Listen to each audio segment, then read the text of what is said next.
right, guys, welcome to the 2011 Road to Olympia series. Jay Cutler here at Gold's Gym Flamingo, Las Vegas. 4-time Mr. Olympia, going on 5-time. We're here to do some back training today, so come on in, let's check it out, and you're going to see how we're going to back up our 5th title at the Mr. Olympia this year in 2011. Let's go.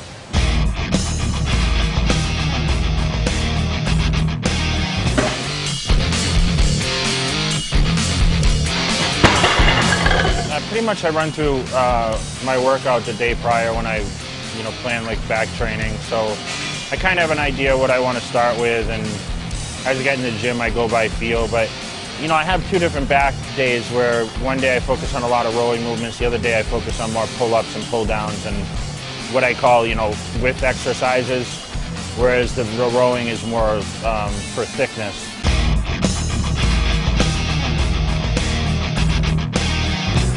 I usually start with, a reverse pull-down movement always, and stretch the lats.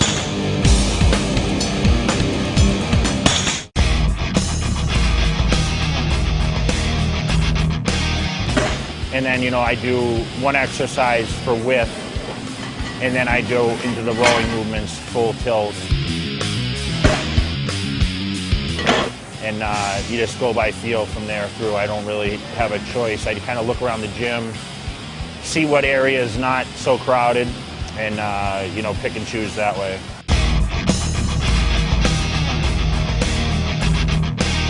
I don't necessarily call my first sets the warm-up sets because I'm already warm when I get in the gym. I mean, I live in Las Vegas, summertime here. For me, it's pretty much a feel set. So I want to just kind of feel what the weight's going to do. Every day I'm stronger or weaker. So what I do this week may be different from the next week. So I really go by feel. It's not like, okay, pick a weight that I've done before. I really don't have a determined weight. Sometimes I start really light, sometimes I start heavier.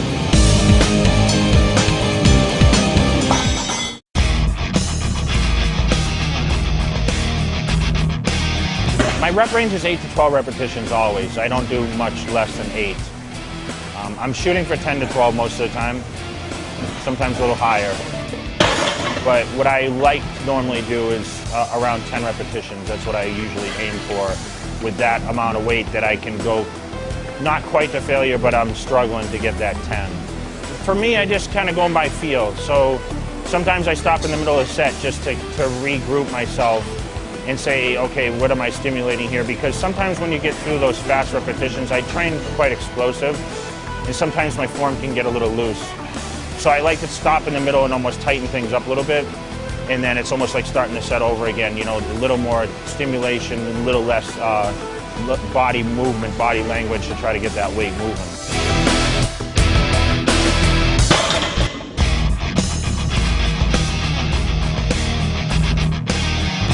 Training for so long, there's only so many things you can do for your back. I do a lot of different angles.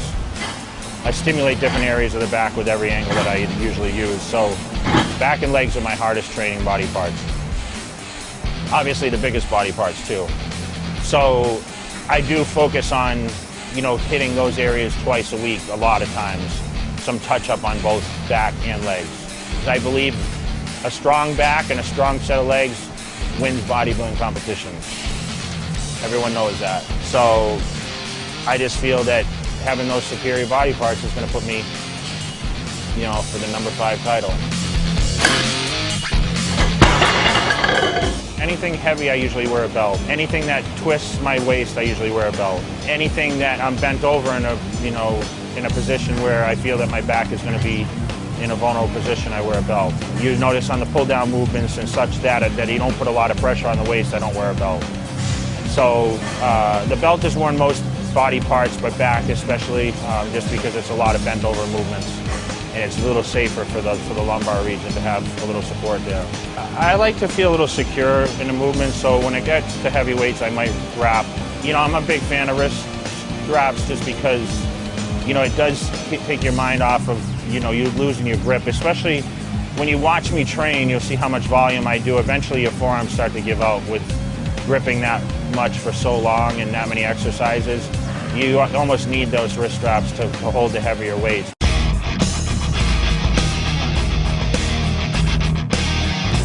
what I like to do is a lot of back movements. If you really watch my hand position, if you reviewed the tapes, a lot of my movements is just hooked bars. So if I'm doing like bent rows, seated cable rows, one-arm dumbbell rows, you'll notice that it's never a solid hand grip on like a dumbbell or a bar or anything like that, barbell. You'll notice that I have a very loose grip and it's just a hook.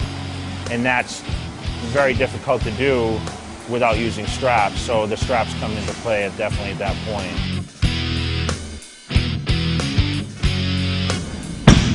Yeah, I mean, the rest period, I don't really like to take a lot of time unless I'm training extremely heavy. If I'm doing walking lunges for legs, or if I'm doing heavy squats, I might take 2-3 minutes. For me, I think, training with that, keep that intensity up. The 1 minute rest time is, 45 to 60 seconds seems to be sufficient, enough to catch my breath.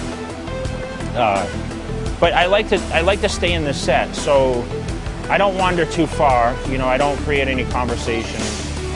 Or vanish my thoughts too much from what is in front of me. So you'll notice when I stand there, I'm constantly thinking about the next set, but I watch the weight. I'm looking, I'm like, okay, is this going to be enough for the next set? And you'll notice a couple times I actually changed the weight even after I reset it after the set, because I felt, okay, I can a little stronger. Once I caught my breath a little bit, I knew I could do a little more weight, and then I added weights.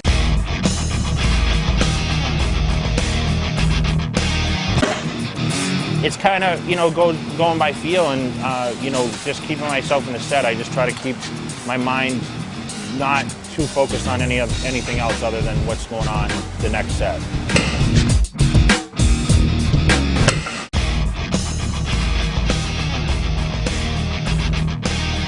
Huge volume guy. I've always had great success with that. I believe just a lot of variety, that's what's going to build muscle mass. I go for the pump, I go for what fills the muscle. And a lot of these movements that I do, I see a lot of different areas of my back and a lot of other body parts, certain exercises that really stimulate that. And there's just things that I commonly like to do for back, and you saw a lot of those things today. It's not an uncommon thing to see me do between 30 to 40 sets for back total in one workout session. So for me, it's just routine. I've been doing the same thing since I was a kid. People may knock it, say it's too much, but I've achieved 4 Mr. Olympias doing the same thing.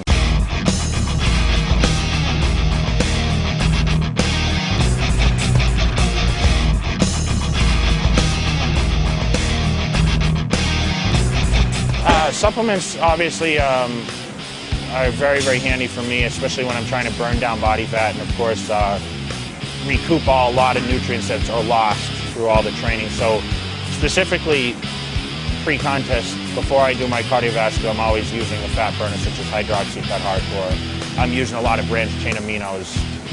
So MuscleTech's new amino product is great for obviously recovering after. This is what I took after my workout today before I do my cardiovascular. Recovery for like glutamine products, sometimes such products such as like a Cell-Tech or Intravol while you're training to help keep the muscles full, keep the muscles active during your training when you're really depleted, when I get really down.